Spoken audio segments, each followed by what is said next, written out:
Have you ever picked up a surfboard that's your ideal literage and you've like, yeah, this is it, this is the magic one, only to surf it and feel like you're paddling on a sofa or balancing on a chopstick? Well, try eating noodles with a sofa. Try eating noodles with chopsticks. I don't know about you, but I want to fork my waves. That's such a dad joke. It sounded so much better when I wrote it. This is where the right volume is key to having good surfs. Let's start by talking about what volume actually is. Now, if you can imagine the foam inside your surfboard, if you sucked out all of the foam from your surfboard and you left it completely hollow and you filled it with water, your volume is how much water you could fit inside your surfboard in terms of litres. So this is a 31 litre surfboard. That means if I hollowed it out, I could fit 31 litres of water. And what does volume do? Volume is essentially buoyancy. Buoyancy gives you the float and stability that you need to get early waves and have lots of stability at slower speeds. But there's a catch. Too much volume is like eating a massive pasty before you paddle out. It feels good at the time, it makes loads of sense in the car park, but halfway back to the lineup after your first wave, when the heartburn's kicking in, you suddenly regret every bite that you took. More foam means more drag on the paddle out. It's harder to duck dive, it's easier to get swept by the current. You're suddenly wasting lots of energy trying to paddle above floating water after the waves are kicking your ass because you can't duck dive them properly. All you end up getting is tired arms and heartburn through your pasty. Oh, I fucked that joke up. The key is knowing when and how to reduce volume so you keep the paddle power, but you also get more response and control. And that's true for pros and beginners alike. The only difference is scale. Pros have got a smaller window where they really need to get things right, whereas beginner surfers have a bigger window that they can utilise to make sure that they're on the right board. Where do shapers add and subtract volume, and what does that do? In the nose. If you add volume to the nose, you can make it wider and thicker, and this helps with paddling and stability and catching waves early, but it kills swing weight and rail to rail speed. If you subtract volume in the nose, you can make it narrower and thinner. This makes duck diving easier and helps getting poised to take later takeoffs with quicker rail to rail transitions from that swing weight.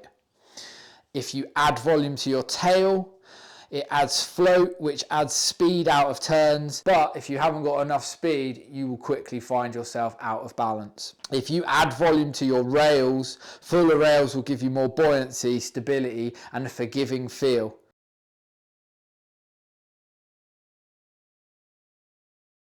If you subtract volume from the rail, it helps with quicker rail-to-rail transitions and more controlled at higher speeds because you're able to cut through the face and gain some grip with your rail inside the water. Now the deck of the board can store a lot of volume.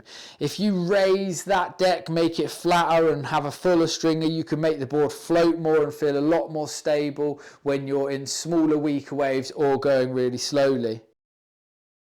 And if you subtract volume to the deck and lower that deck, you can help feeling more centered, more engaged in the water with easier maneuverability. Some advanced surfers would even say lower deck volume would make them feel more connected to the actual wave face, being closer to it. The bottom shape of your board is also an area that you can add and subtract volume. Adding volume will add flat sections under the foot, and this will help with planing and glide so that when you're stood on your board doing nothing, you will pick up the natural trim from the pocket of the wave. If you take away volume on your bottom shapes, you're adding concaves into the board, which can improve water flow, add lift and add control, as well as the ability to manufacture your own speed by rail to rail transitions. That speed generation really helps with lack of drag on tighter, more pivoting turns. The overall thickness of the board, often called the foil, and the distribution over the entire board itself means that it's not just about thickness, it's how it's distributed. Like we've just gone over, if you add more in the tail, more in the nose, more in the rails, more in the bottom shape, all of the ways that you add foam into the board are going to give the design subtleties that can make it better or worse for your surfing. You can have the same amount of foam in two completely different boards and you will get completely different feels from both boards. So be wary that when you're picking a board, you're not just going off volume. Design can take a lot of pressure off the volume. Rocker, flex, rail length, these all play a massive role, as do the fins, construction, the bottom shape, the rails. I'm going to keep it light today. I'm not going to go into too much details, but think of rocker like a car suspension. If it's really flat and stiff, you can go really fast in a straight line, but you will slide out in the corners. When you've got all that speed and you try and do a turn, it's not going to connect or pivot very well and you're going to slide out. Just like a car with a rock hard shock absorber. If the rocker's too curvy and your board's too flexy, it's like driving a bouncy old hatchback. It's playful in the pocket, but it bleeds speed down the line, often meaning that you're having to self-generate speed. The magic happens when the rocker and the flex work together. Curve to stay mobile in the pocket, the right amount of stiffness to hold drive on the open face, and you add rail length, you can really tune the board with your rockers. Longer rail lines and the right amount of rocker equal control. Shorter rails plus flatter rockers equal more board in the water, so more down the line drive. Adding lift with the bottom shape and fins can also take away drag and maintain drive, but be careful. The extremities of both should fit hand in hand with how good you are at creating your own speed on the wave.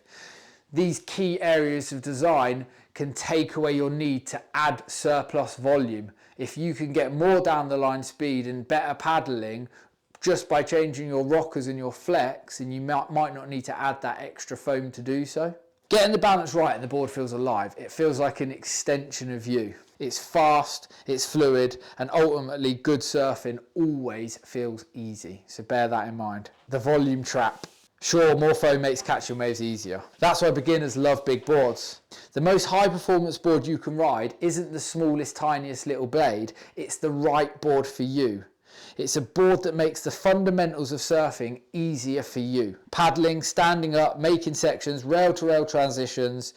Nail those consistently and I guarantee you will progress way faster than just by riding a board that you think is the lowest amount of volume you can deal with. Just remember, the right board for you might not be the right board for everyone else. You can't choose a board purely on volume. You have to think about the design elements. Something that surfers don't think about enough is their natural style. Surfing's expression at the end of the day. If you can think of an artist with a brush and their canvas is the wave, that your board is the brush at the end of the day. So you want to try and get your pure expression out onto that wave. And if you don't do that, if you don't have the right brush, you can't be yourself. And if you're not being yourself, it can lead to frustrations. It can lead to constant questioning if you're doing something right or wrong. So adding a board to your quiver purely on volume, it doesn't make sense. There's a deeper connection between the right board and you, and it's not just volume. It's design, it's construction, it's weight. Volume's just an after effect of all of those things combined. So it's really key that you don't ruin your style because you're picking the wrong equipment that won't let you get your expression out. So if there's two boards, if you whittle it down to two boards and they've both got the same volume, how do you know which one is the right one for you? Well, this is where you start thinking about it pragmatically. You start breaking down the design of the board and your strengths and weaknesses. But what you ideally want is the board's design to bolster up your strengths, to make them a really key integral part of your surfing, and to help aid your weaknesses to become less of a problem in your problem areas of your surfing. So you make that make sense with your design. And when that design resonates with you, think to yourself, off of a literage that you're comfortable surfing, would this design be better with more volume, knowing what I know about volume now? Or would it be better with less volume, knowing what I know about volume now?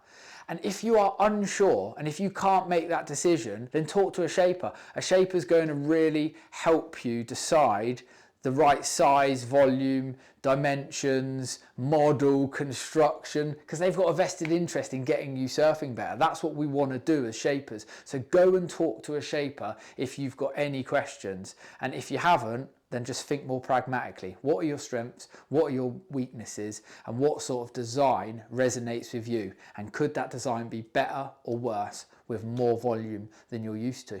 It's that simple, really. So yeah, volume matters. It gives you buoyancy. It makes surfing easier, but too much and it's like being a jockey on a rhino, and too little and it's like being on a hypercar in the middle of London. It's just a nightmare. Bring a tiny, tiny little knife to a machine gun fight. It would just be pointless. You might even lose it in your pocket and then stab yourself in the leg.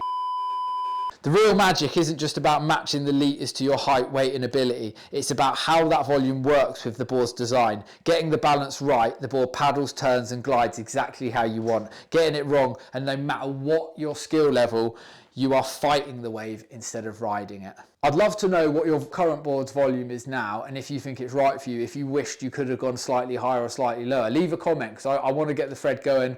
I want to understand what you guys think of volume and if you feel like this video helped at all. In the meantime, I hope this video's helped and educated. Like, comment, subscribe. See you next time.